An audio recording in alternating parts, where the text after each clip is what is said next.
Hello, everybody, and welcome to the Coaches Show here on 90.1 KBPK and SportsNetUSA.net. I'm Noah Alvarez, and I'll be joined alongside Ryan Osborne and Victor Vasquez as for this week's show. The Fullerton Hornets are now 3-4 on the season after a victory over Palomar College last Saturday. This week, they look to bounce back and get to 500 as they take on San Diego Mesa. You can listen to that game on SportsNetUSA.net. as that game kicks off at 6 p.m. Now, last week, we had 200-yard rushers in Brandon Rakins and Alfonso Graham, so we have them on the show to talk about the last week's match and a preview ahead of this week's game. I'm here with Brandon Rankins and Alfonso Graham, the running backs here at Fullerton College. And Brandon, I'll start with you. 200-yard rushers last week against Palomar College. How did it feel to get the run game going last Saturday? It felt really good. I felt like our line deserved it, that we was getting on the roll at the beginning of the game, and we just kept it going throughout the game. And we're just showing a lot of teams that we can establish the run game. What was the journey like coming here to Fullerton College? Well, coming here from the University of Utah, it was a great experience to see how many guys was working, how many guys had to get it on their own, not giving all these things that you're giving at the D1 level. So you're seeing that actual guys have to go out here if they really want it to go grind and get what they were willing to go get. So let's turn it over to you, Alfonso. It was off to a slow start this season when running the ball. First two games, you guys can really get anything going, but how big was it, especially down the stretch, these last few games, to get the run game going in the offense? It felt great, man. Offensive line working, getting better. Coach G doing a good job, and they just learning. They young, but they learning and getting better now. So we should be moving forward and keep able to show the teams that we can run the ball, starting this weekend for the rest of the 3 weeks remaining. So you bounced around too. This is your first year at Fullerton College, but not your first year at the community college level. How does the atmosphere and the culture here at Fullerton College differ from where you've been in the past? I mean, it's different because here's no scholarship, so we gotta get everything on our own and basically work for it, and it just make you grind harder because it ain't no handouts. So yeah. So after Utah, Brandon, what inspired you to come and what really attracted you to come to Fullerton College? Well, before I went to Utah, Coach Griff was already talking to me about that I should come to junior college, see how it is. But he also told me if I wanted to take the path to go do a walk-on at the University of Utah, go take that experience. And if you don't like it, then there's always a place here for you. So what has improved most with that offensive line? Because we were just talking about Alfonso, getting that running game going is so important to Fullerton College offense. What has impressed you the most through the growth this season? I feel like they're starting to get used to playing with each other. I feel like they're starting to get aggressive, and that now that we're running the ball behind them, that they're actually getting their feet going and that they're ready to handle that responsibility of pushing down the field instead of just always pass setting. How important is it to be not only just a good runner as a running back, but to be serviceable in pass protection as well as catching passes out the backfield? I truly believe that you have to be well-rounded if you want to play the running back position. That's why not everybody can play running back. But you have to be able to pass block, you got to be able to catch the ball at the backfield and run the ball. Those are all three things that you need to do if you're willing to step up and play this position, because not anybody can just go back there and be able to pass set and catch the ball and run it and also have to do all these other things with the line. So, yeah. So 538 total yards of offense last week at Palomar. You got a much tougher opponent in San Diego Mesa this upcoming weekend. How do you keep that offense rolling and carry that momentum into this week's match? Right now, we're just focusing on this opponent. We see that they have a really strong D-line, a test that we've been waiting to match up against ever since we established the run game. And now that we established it, now we're ready to go against a tough opponent and see how we're really going to do on their aggressive level. I really appreciate your guys' time and best of luck this weekend. Yep. And we want to thank Brandon and Alfonso for appearing here on the Coaches Show once again with Noah Alvarez. Let's update you on the state of California and the CCCAA football standings, rankings, and scores as well. Immediately, we go up to Northern California, where San Mateo was hosting Laney College in a battle of two different teams who are in the top 15. Now, San Mateo wanted to stay undefeated going into this game and coming out of this game. Laney College on the other side was trying to get to over 500 for the first time in a couple of weeks. Well, San Mateo in the first quarter kind of asserted their dominance over top of the Eagles. 2 touchdowns in the first 15 minutes, and in fact, in the first 4 minutes of play, San Mateo got themselves on the board with a 27-yard pass from Luke Bottery to Jermaine Jackson to make it 7-0. Immediately after that, just 10 seconds later, San Mateo got themselves back on the board as Trey Smith had an 8-yard touchdown run to make it a 2-score game. And you're asking yourself, well, how exactly did that happen? Well, here's how it happened. Laney ended up having a rush by Ryan Mackey for a loss of 8 yards. He fumbled the ball. It was recovered by Isaiah Downs at the Laney 27-yard line. So that would end up being a scoop and score for San Mateo, and they were off and running, up by 2 scores. Dylan Moghadam, 37-yard field goal with 6:12 to go in the second quarter, made it 16-0. That was one of the only scores in the second frame of play, as Moghadam would also get a 27-yard field goal as time expired going into halftime to make it a 19-0 lead for San Mateo over top of Laney College. Now, Laney did get back on the board. Ashford had a 1-yard touchdown run that was capped off by the extra point to make it 19-7. 5 plays, 67-yard drive in 1 minute and 44 seconds. About 3 minutes later, Laney would get back on the board as R.J. Stern had a 23-yard touchdown pass from Ryan Mackey to make it 19-14. Only 5 points differentiating both of these two sides. But San Mateo, late in the third, Moghadam would make his appearance known once again, 22-14 after a 38-yard field goal from Dylan Moghadam. In the fourth quarter, Laney wasn't able to get to the scoreboard. Neither were they able to get into the end zone. On the other side, though, San Mateo, 7:38 left to go. They capped off the scoring in this one. Darrell Page took a 17-yard touchdown pass from Luke Bottery to the end zone to make it 29-14, our final. San Mateo had 395 yards of total offense, almost 400 on the afternoon, and on the other side, Laney with 272 in total offense. Ryan Mackey, 14 of 30 for 232 yards, a long of 42, 1 touchdown and 2 picks. Luke Bottery, 22 of 36 for 286 and 2 touchdowns. Rushing-wise, Darrell Page was a star, 29 attempts for 110 and a long of 16. Let's switch it over here to Southern California, where we're not going to update you on the National Conference. In fact, we're going to the American Conference, where 2 heavyweights, Mount San Jacinto and San Bernardino Valley, went to war with each other on Saturday. Mount San Jacinto immediately took a lead in the first quarter as their first drive of the afternoon resulted in a C.J. Sullivan 25-yard touchdown pass from Brett Virgil to make it 7-0. However, 8 minutes later, San Bernardino Valley would get their first score as Cole Schroeder had a 5-yard pass from Jeremy Musa, who could be the state player of the year if he continues his pace, to make it 7-6. C.J. Sullivan, 73-yard touchdown pass from Brett Virgil to continue trading scores between these two sides with 6:37 left to go in the second. Then just about 2 minutes later, San Bernardino Valley continues that trend of alternating touchdowns as they would end up getting a touchdown of their own as Jeremy Musa lofted up a 25-yard touchdown pass to make it 14-12. That's how the score would stand going into halftime. San Bernardino Valley trying to get that upset over top of Mount San Jacinto. In the third quarter, opening drive, San Bernardino Valley gets themselves a score as they would end up with a huge defensive play for San Bernardino Valley as Benjamin Vivenka was forced into a fumble after a rush of 16 yards. It was a scoop and score for San Bernardino Valley, and they were back on the board to make it 18-14 as the 2-point conversion was failed. Mount San Jacinto, 8:39 left to go in the third quarter. They got back on it, 21-18 after an Alonzo Bell 17-yard touchdown pass from Brett Virgil. But San Bernardino Valley wouldn't go away, and in fact, they wouldn't allow for Mount San Jacinto to get back on the board the rest of the afternoon.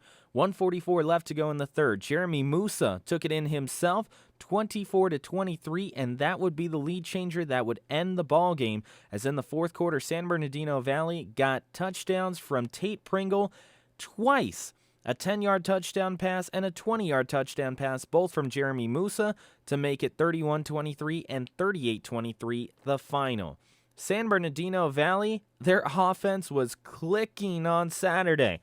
524 yards of total offense, 385 in the air. Mount San Jacinto with 318 total, and that would end up doing it for them. Jeremy Musa, 23 of 46 for 385, along of 41, and 4 touchdowns. Quickly, we'll get over to the rankings as College of San Mateo stays at number 1, a 7-0 record. Riverside City College is now number 2 in the state at 7-0, and Saddleback stays undefeated. Modesto slides in at number 4 overall, with Ventura right behind them, 8-1 and 6-1 for both of those two teams. Here in Southern California, Riverside City College is number 1, with Saddleback directly behind them, just trailing by 4 points. Ventura and College of the Canyons end up finishing off the rankings. And once again, for the second week in a row, Fullerton does not show up on the top 25 in the state of California. They received 31 points altogether, but they weren't enough to get them into the top 25. So let's go ahead and switch things up from Hal Sherbeck Field over to the basketball courts here at Fullerton College and preview the men's basketball team with Perry Webster and a player. I'm here with Perry Webster, the head coach of the Fullerton men's basketball team. And Coach, I wanted to ask you, last season coming off the state championship run, how different was this state championship now as first as a head coach, also your first at Fullerton College? How was this different compared to the other championships you've won in your past? Well, I think there's a different role in each championship, one as a player and one as an assistant and one as a head coach. It's a different level of fulfillment. That was a great group of guys to be around, and to know I kind of played a role in each of them coming, and then each of them kind of coming together and really have my handprints all over the program in terms of the staff and who all we have. It was a great feeling, but I don't know if it's a better feeling than winning as a player or as an assistant or what it is. It's just a great feeling, and I'm really proud of those guys and happy for them. Now, speaking of the players, you had 8 players move on to the 4-year university level. And a lot of times people think of coaches as just the people who drop the X's and O's. But how important was it for your program to send out 8 people to the next level? Yeah, I mean, it's important for us, but it's also important for the kids. I mean, I try not to look at it from a standpoint of what's important to the program and more what's important to each individual kid. And they come here for a reason to get out, and I was, obviously to get all of them out was really good. But I'd like to take all the credit for it, but the credit lies with each kid who put the work in in the classroom and in the weight room and on the floor, and then also my staff, Michaela Sal, my assistant coach, who plays a big role in their academic organization and stuff. He did an incredible job of making sure those guys all graduated with their AA degrees, so he deserves as much credit as I do or as anybody else does. So last year was a sophomore-heavy team. A lot of those sophomores went on to graduate and are at the 4-year university level that we just talked about. Only 3 sophomores on this year's team. Can you speak on what you've seen, the growth as far as those 3 individuals this summer throughout training camp? Yeah, we actually have 4 sophomores this year. So we have Amaje Smith and Harrison Bonner back. Both guys are going to be sophomores and both had a big role on our team last year that won the state championship. Both guys kind of fill many roles. They're not great at any one thing, but they're good at a lot of things. I would consider them probably the best, one of the best wing tandems, especially defensively in the state. I think that they could really hang their hat on that end. And then we have 2 guys that transferred in, 2 sophomores. Tawan Elson transferred in from Cerritos College. He averaged like 11 points a game there. He can really score the ball, learning a lot of the nuances of the point guard position, and he's been receptive of it, and we're really high on him. And the other guy is DJ Houston, who's a transfer from Western Michigan, who, again, is a talented guy and does a lot of things on the floor that aren't always proven statistics. He gets his hands on a lot of balls and fights for a lot of plays and provides a toughness and a little bit of experience for us too, as he played at the Division I level last year. So we're excited about those 4 guys, but we are young and it's a brand new group, so there's a long way for us to come together. And we also had the chance to catch up with Ronnie Stapp at one of the football games against Palomar last Saturday. And what does he bring to the table? I know last year he only played minimal games and then was injured. But what are you most excited about to watch him play this season? Well, Ronnie's grown up a ton as an individual and as a basketball player over the last 12 months. He's really a great kid. He's a competitive kid. He's a great teammate. So I think he brings all those things to us, kind of a little bit of edge to him on a daily basis. On the floor, he's probably our best passer at 6'6". He can trigger a lot of the offense. He can play multiple positions. He just has a pretty good instinct and IQ for the game. Ronnie's thing is he's going to have some bumps early. He needs to learn a little bit of the defensive discipline and offensive shot selection and stuff. But, if you look at all the great players that we've had here over the last 4 or 5 years, I think Ronnie is one of those guys that is similar to a lot of those great ones in terms of his versatility on and off the ball. And I expect big things out of Ronnie for the next couple of years. A lot of freshmen on this team. Who are some freshmen that you're expecting to contribute right away this season? Well, I think the one guy that sticks out right away, well, two guys, interior guys, are Jacob Iman. He's a 6'9", bounce back from Seattle University. He was there, kind of injured a knee, so had to come back. He's very skilled down low, Los Alamitos High graduate. We beat a lot of big-time national JCs on him. He does a lot for us in terms of scoring the ball down low and then rebounding the ball and protecting the paint. Another interior guy is RJ Nib. RJ's a 6'6" kid from a real athletic kid from Orange Lutheran High School. He can defend multiple positions. He's really athletic, goes in there real rough, can rebound, plays with a high motor. I expect those two guys to play a pivotal role for us. And then we have two freshmen that have been here 3 years, Luca Gelb and Devin Hallen. They both gray shirted their first year, and then both had a season-ending injury last year in the preseason. So both guys are older guys, but they're only freshmen. We expect and we hope that their experience within the program will help them. Both guys can make threes, which is something that we feel like this team needs. So I'm excited to see how those guys perform when the lights are on. So looking at this freshman class, you got a lot of players from different areas too. What do you look for specifically when you're looking for guys to come play at Fullerton College? Well, we want guys that want to get better. We want guys that want to be held accountable. We don't want to have guys that we feel like there's going to be constant trouble off the floor. We want guys that are kind of grounded and have a motivation to succeed academically and athletically. So we've been able to kind of pinpoint those guys at our level. It's hard sometimes to find those guys, but we found them. And I think the character of our team and the togetherness of our team and our program has been something that I'm really proud of. The wins and the losses I'm proud of, but having that connectiveness and all of us being together is really something we preach every day, and we hope that these guys create bonds and friendships that last a long time, and we've been able to do that, and we want to continue to do that with this group. So you're coming off the state championship, right? And in the preseason rankings, they opened you up at number 5. What was your team's overall reaction to being ranked number 5 to open up the year? That's a great question. We haven't even talked about it. I'm being completely honest. I think preseason rankings at most levels are pretty off base. I would a lot of people are calling me, well, why aren't you guys in top 3 or 1? And I would kind of counter that with, why are we even in the top 10? We still have a long ways to go. So we haven't talked about state rankings. All we've talked about is trying to get better daily. I know that's cliche, but I sound a little bit like Belichick, but there's something to be learned from that, I think, and we really try to stay focused on daily improvements, and rankings don't really matter in the end. It matters about what your playoff criteria looks like, and we have a schedule I think that can set us up to have a solid criteria at the end of the year. All right, thank you very much for your time. Best of luck this year. All right, thank you. I'm here with DJ Houston of the Fullerton's basketball team, and DJ, talk a little bit about your path to Fullerton College. What are you most excited about this season? Well, I'm excited about, getting to know everybody.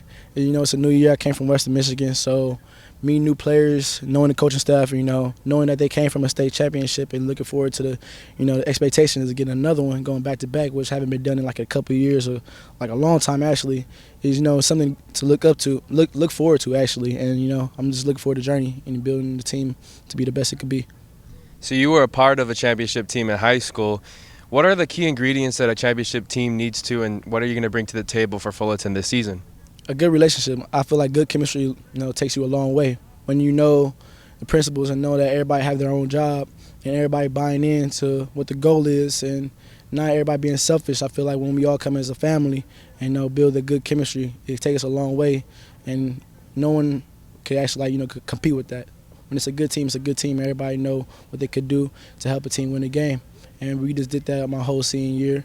And when it led to the championship, we got it done. So when looking at up and down this roster, it's a lot of freshmen on this team, a lot of players without experience playing at the community college level. What has impressed you most with training with these guys over the summer and during the off season?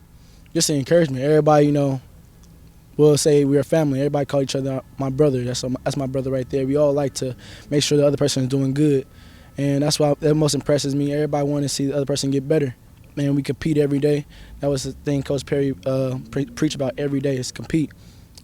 It's 3 things: of defense, rebounding, competing, and that's what we got to do. That's what we do every practice, and that's how we get better.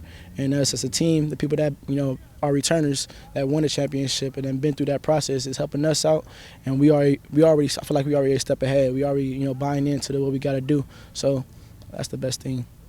Coach Webster, he's won state titles at different levels and in different positions, and he just coming off a state championship last year as a head coach. But what does he do week in and week out at practices and during your guys' scrimmages and whatnot to get the best out of you guys? Man, it's a lot of things he do. Well, Coach Webster, he's a great coach.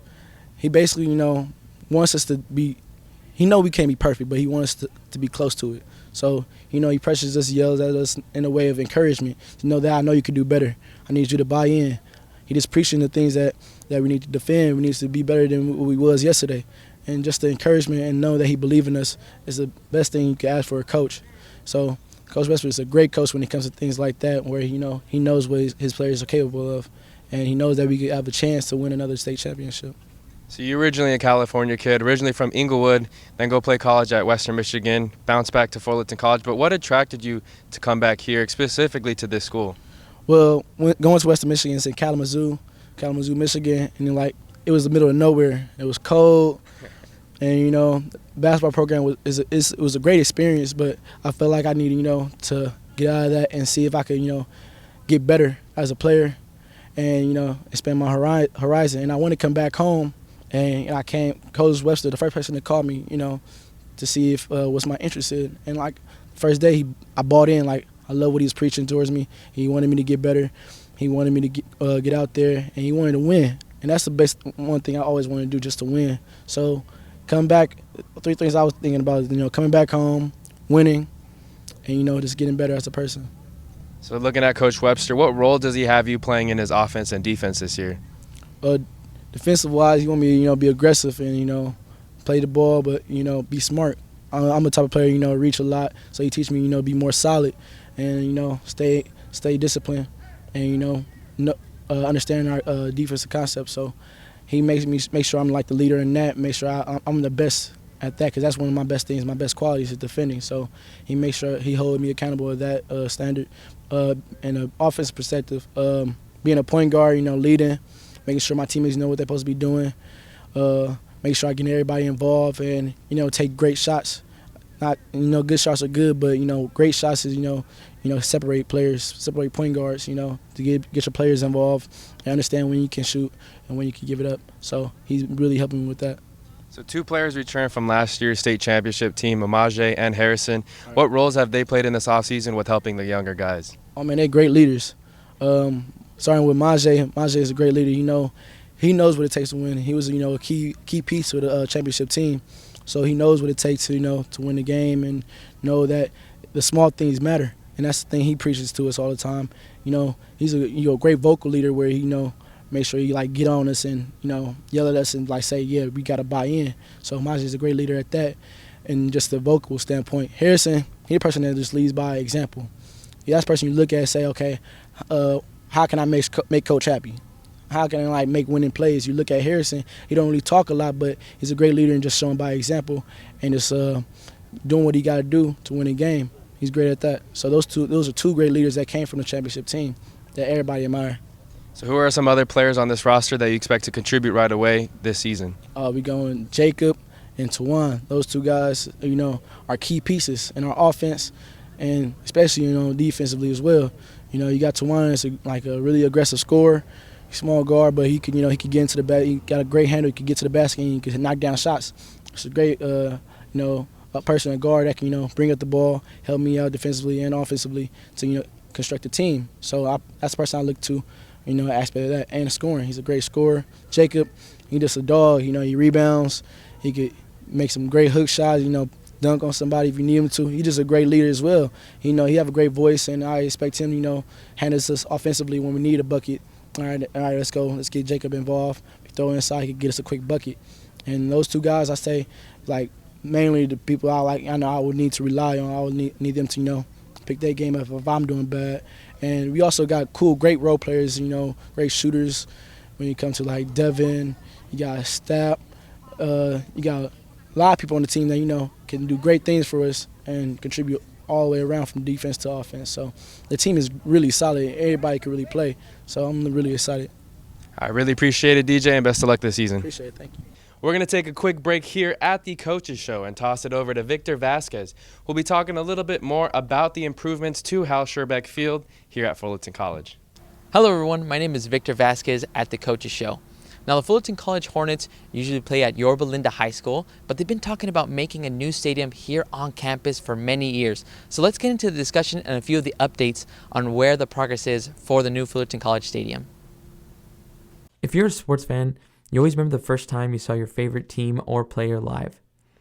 You get to the stadium and you're surrounded by thousands of fans either rooting for or against your team. The smell of the snacks, the music playing, and the action taking place on the field or court only add to the experience you have as a fan. These are only a few of the items that make sports much more enjoyable watching live than on TV. And as time passes and sports continue to grow, pro and college teams realize how big of an impact fans can have at a stadium. Whether you need the crowd to provide non-stop energy to disrupt the offense of the visiting team, or you need the stadium to be completely quiet so the star basketball player can concentrate and knock down a crucial free throw. Stadiums and fans together can provide a distinct advantage for their home team in order to help them come back from the jaws of defeat or enjoy the show that the team is putting on during a blowout. One example of a stadium providing an advantage is the Mile High Stadium in Denver, where the Broncos play. Not only does the visiting team have to deal with 76,000 screaming fans, but they also have to deal with the elevation and compete at a high level for 60 minutes. There's also CenturyLink Field in Seattle that holds 67,000 fans. The Seahawks have help in the 12th man, which represents the energy provided by the fans in order to disrupt and cause many false starts for any visiting team. Many sports and college teams have big followings, and Fullerton College is no exception.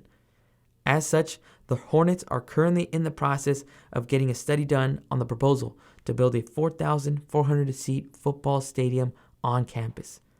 Fullerton College leaders have been talking about the project, and the North Orange Community College District Board is expected to consider approving the project's environmental report this fall. Whether it decides to proceed with the construction would be decided at a later time. The $5.5 million stadium, to be paid for out of the college's reserve funds, would better enable the school to host events such as home football games and commencement ceremonies and provide more evening physical education classes. Along with permanent bleachers for 4,417 spectators, the proposal calls for 6 poles from 60 feet to 120 feet holding field lights, a sound system, a press box, and a storage building, all of which are needed for home football games. Added lighting and other upgrades to the field would enable up to 256 additional students to enroll in physical education classes each semester. The Hornets currently play their home football games at Yorba Linda High's Nathan Chappelle Memorial Stadium.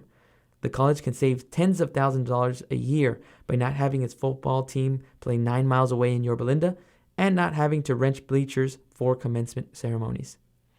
The project remains in process, and we hope to get more updates as the fall semester comes to a close.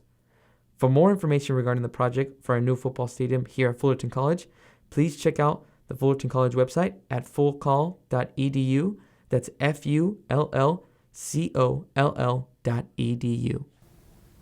And that was a quick update on the new proposal for the Fullerton College Stadium here at Fullerton College. Now I'm going to send it over back to Noah Alvarez and Ryan Osborne. Noah Alvarez back here at the Coaches Show to wrap up this week's edition. Want to thank Ryan Osborne and Victor Vasquez for their hard work on this week's show. Also want to thank Coach Perry Webster and DJ Houston of the men's basketball team for allowing us to interview. Now, to touch on Victor's point real quick, Hal Sherbeck Field, what it means to me, it's a place where this current football team practices. It's It's a place where student athletes and coaches come together and focus on winning, but also getting them to the next level, whether it's the 4U university level or getting to that next program that will help take them and advance their football career. So, for Ryan Osborne and Victor Vasquez, I'm Noah Alvarez. Thanks for tuning in to The Coaches Show here on 90.1 KBPK and SportsNetUSA.net.